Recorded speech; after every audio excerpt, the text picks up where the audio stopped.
The Fleming 75 slices through the cold, clean waves of the Pacific Ocean. Behind this bracing scene lie months of painstaking work.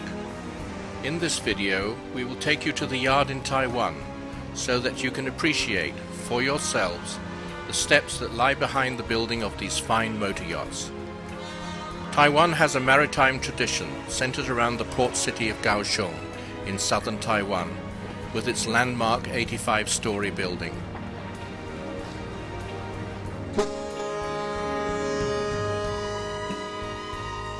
A continuous stream of ocean-going freighters moves in and out of the harbour every day, making it one of the largest commercial ports in the world. Since their inception in 1985, all Fleming yachts have been built in these well-equipped facilities at the Tonghua yard. The hull is laid up inside the mould, but the top sides must first be masked with plastic sheet.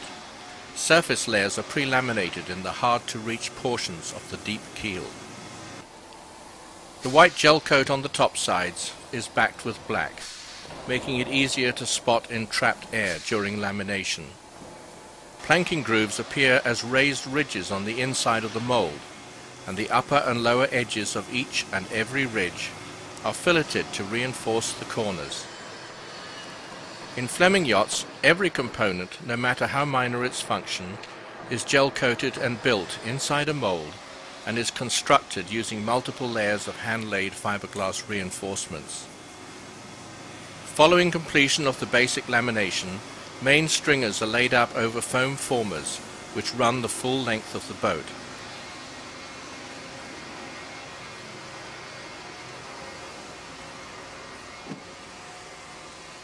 These are buttressed by athwartships frames, forming a lattice of reinforcement. The secondary laminations for this stiffening structure overlap onto the hull and provide additional thickness. The main bulkheads are installed, followed by the center fuel tank. At last the hull emerges from its cocoon and is moved into the production line, where it is carefully leveled and work can start on the interior. Here you can see the lead foam sound insulation being laid between the double thickness sole to isolate the accommodation from the underlying machinery space. Of course, a boat consists of many parts, and here we see the deck mould being polished and waxed prior to use. Window and door openings are formed by the use of draw plugs. Some builders simply cut the openings, but although time-consuming, draw plugs allow a reinforcing flange to be moulded around each opening.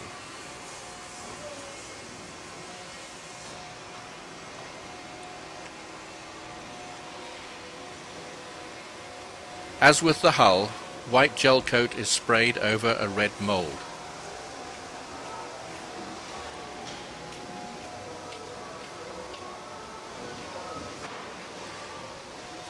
To avoid air bubbles, surfacing tissue is carefully detailed all around each flange. Similar care is needed with the heavy laminations on the deck structure.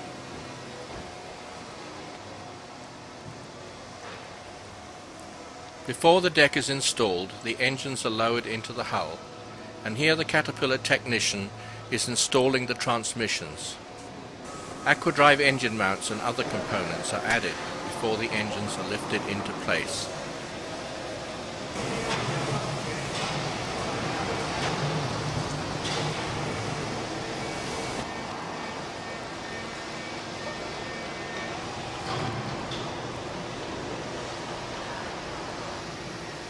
With the deck on, it is time for the multi-level flybridge and boat deck to be lifted in place. With all the major components installed, the boat is beginning to take shape, but many weeks of work lie ahead as metal workers, electricians, mechanics, carpenters, plumbers, and many others contribute their skills.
At last it is time for the almost completed vessel to leave the building and be lifted by a 500-ton capacity mobile crane into the purpose-built test tank.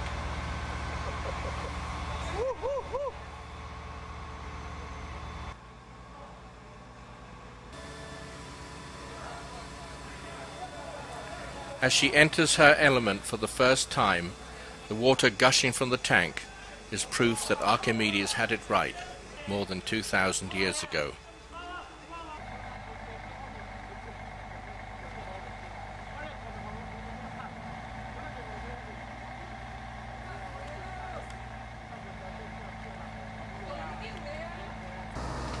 During the next month, the Fleming 75 is gradually brought to life as electrical power is fed into her miles of tin copper cable and equipment is fired up and tested.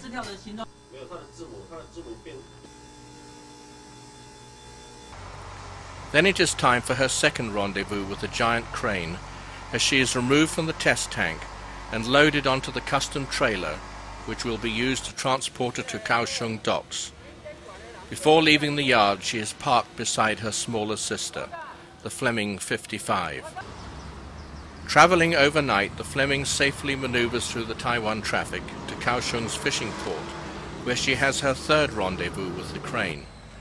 This time she is lifted off her transporter and into the busy harbour for a sea trial out in the often surly South China Sea.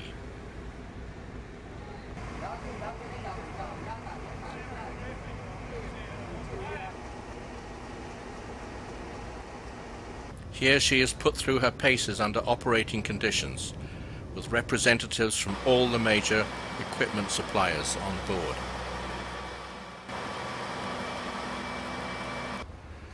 After trials, the crane is waiting in a different part of the harbour for her fourth lift, this time back onto the transporter to await the arrival of the ship that will take her on the next stage of her journey. As she rotates slowly in her slings, we can appreciate the flared bow and the fine entry.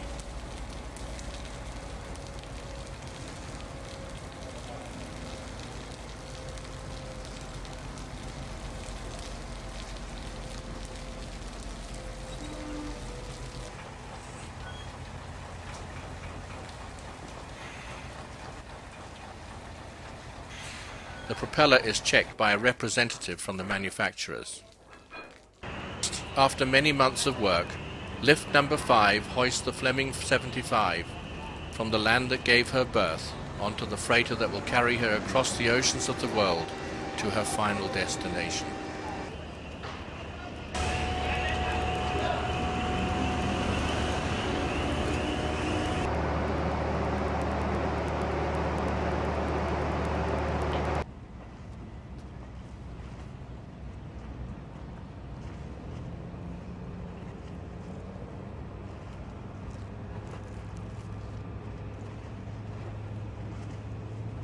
This ship, with her precious cargo, has a long voyage ahead of her across the Pacific Ocean, through the Panama Canal, and up the east coast of the United States.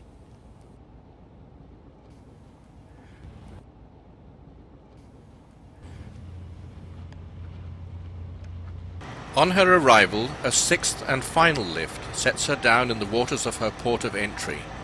Her first trip is a short one to the Fleming dealership, where she is commissioned with electronics and owner equipment and turned from a work in progress into an elegant yacht.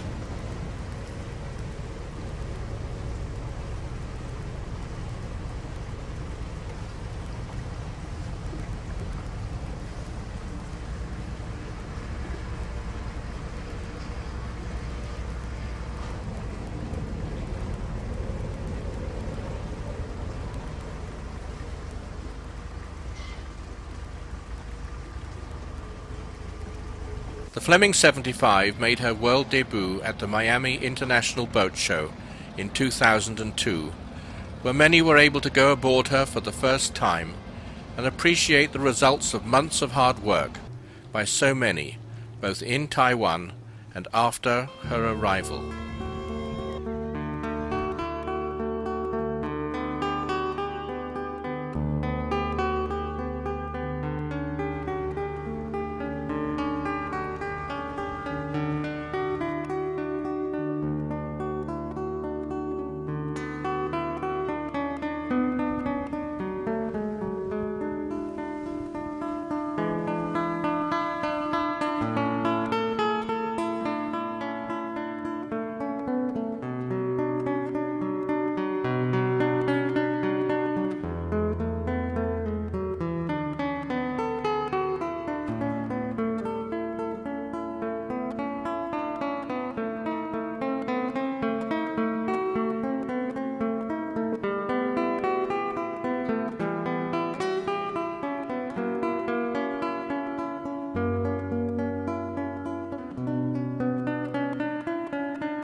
Following the show, the Fleming heads south for her first venture into tropical waters. 10.9 knots.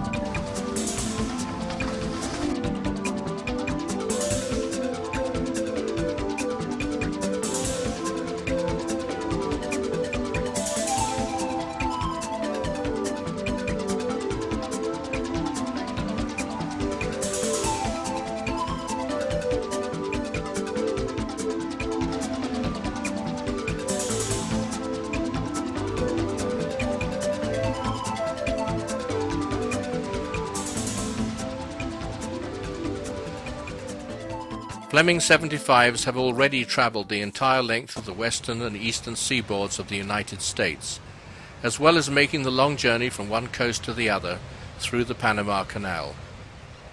They are equally at home in the colder climes of Maine and Alaska as in the tropical waters of Mexico, the Bahamas, and the Florida Keys. Like the smaller 55, the Fleming 75 has already earned an unsurpassed reputation as being exceptionally engineered and eerily quiet.